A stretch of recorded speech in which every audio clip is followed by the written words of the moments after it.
আল্লাহ বলে, বান্দা আমার মতো দয়ালু মনিব থেকে কেড়ে তোরে আলাদা করে দিল।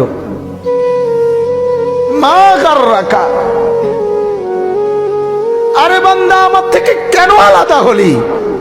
আমি কি অপরাধ করেছি? সারাদিন আসমানে আলো দিয়ে আমি অন্যায় করছি? আজ আবার রাতের বেলা ঘুমের পরিবেশের জন্য অন্ধকার করে দিয়ে আমি অপরাধ করছি? মা গাররাক, এই যুবক, তোমার কাছে তোমার মালিক অপরাধ কি করছে বল না বেটা, বল। কেন সেজদা করলি না ভাইয়া?